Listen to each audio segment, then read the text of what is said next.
नमस्कार दोस्तों। कैसे हैं आप लोग। आशा करता हूँ आप सब स्वस्थ होंगे, मस्त होंगे, सारा परिवार खुशी से होगा।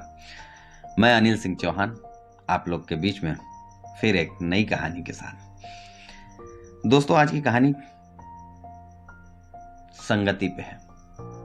जैसी संगति वैसी रंगति। संगति का कुछ ऐसा है हमारे जीवन में कि जैसी संगति होती है हमारा जीवन वैसा ही हो जाता है। कहते हैं कि संगति ने भक्त हनुमान को भगवान बना दिया। हनुमान जी भगवान नहीं थे, लेकिन श्री राम जी की संगति में वो भगवान हो गए।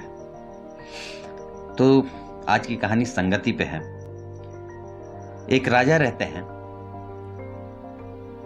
उनको शिकार का मन होता है कि शिकार आज किया जाए।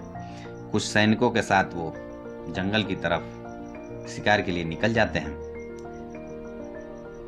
काफी दूर जाने पर भी शिकार नहीं मिलता है, तो उनका निर्णय होता है कि जंगल के अंदर चला जाए, आज शिकार किया जाएगा। जंगल के अंदर काफी अंदर तक प्रवेश करने के बाद भी उनको शिकार नहीं मिलता है और वो और अंदर प्रवेश करते ही चले जाते हैं जंगल में। कुछ दूर जाने के बाद उनको ये आभास होता है कि ये डाकुओं का एरिया है। तभी एक पेड़ से आवाज आती है तोते की। तोता कहता है कि पकड़ो पकड़ो, राजा आया, उसके पास बहुत सामान है, उसे लूटो, उसे पकड़ो, दौड़ाओ। ये सुनते ही आसपास की झाड़ियों से डाकू राजा की तरफ दौड़ते हैं। डाकुओं का बड़ा समूह देख के राजा और उसके सैनिक, जो चंद रहते हैं, सैनिक चंद थोड़े ही रहते हैं, राजा और सैनिक भाग खड़े होते हैं। राजा और सैनिक भागते भागते मीलों दूर निकल जाते हैं। जान तो बच जाती है उनकी। मीलों दौड़ने पे वो जब थक जाते हैं तो एक बड़ा सा पेड़, जिसके पास में एक कुटिया भी रहती है, आश्रम कह सकते हैं, आश्रम भी रहता है, वहां आराम करने के लिए उस पेड़ के छांव में वो रुक जाते हैं। उसी पेड़ पे से एक और तोते की आवाज आती है। तोता कहता है कि आइए राजन, हमारे कुटिया में आपका स्वागत है, पानी पीजिए, आराम कीजिए, भोजन कीजिए। इतनी मधुर वाणी सुन के राजा को आश्चर्य होता है।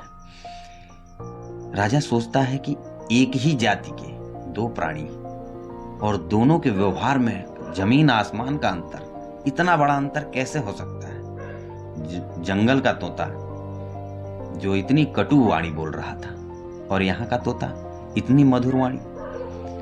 तोते की बात मान के राजा कुटिया में प्रवेश करता है। साधु महात्मा वहां बैठे रहते हैं।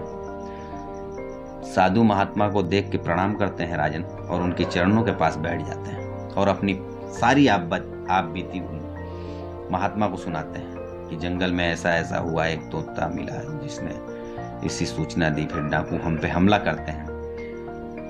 और यहाँ पे एक तोते ने, जो आपका तोता है जो पेड़ पे बैठा है, इतनी मधुर वाणी बोल रहा है।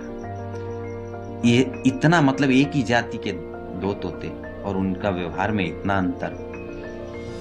साधु सारी बात समझ जाते हैं। वो राजन से कहते हैं इसमें इतना आश्चर्य की बात नहीं है। राजन को कहते हैं महात्मा की ये सारा संगति का असर है। जो आपने तोता जंगल में देखा है वो डाकुओं के संगति में रहते रहते डाकुओं की भाषा बोलने लग गया है, और यहाँ का तोता महात्माओं के बीच में रह के अच्छी वाणी बोल रहा है। तो सारा खेल संगति का है। महात्मा ने उन राजन को ये बताया कि एक मूर्ख व्यक्ति भी अगर बुद्धिमान लोगों के बीच में अगर रहना स्टार्ट कर दे, रहने लग जाए, तो वो भी बुद्धिमान हो जाता है। और एक बुद्धिमान व्यक्ति मूर्खों की संगति में रहने लग जाए तो उसके अंदर भी मूर्खता वास करने लग जाती है। तो इस कहानी का सार बस इतना ही है कि बहुत ही सोच समझ के अपनी संगति करनी चाहिए। हमें अपने बच्चों को भी यही बात समझानी चाहिए कि संगति बहुत सोच समझ के करनी चाहिए। हमें जैसा बनना है, हम जैसे लोगों के साथ रहेंगे, उठेंगे, बैठेंगे, वैसे ही हम भी आचरण करने लग जाएंगे। तो जीवन में बहुत सोच समझ के और अच्छे निर्णय लिए जाएं और अच्छी संगति किया जाए। नमस्कार।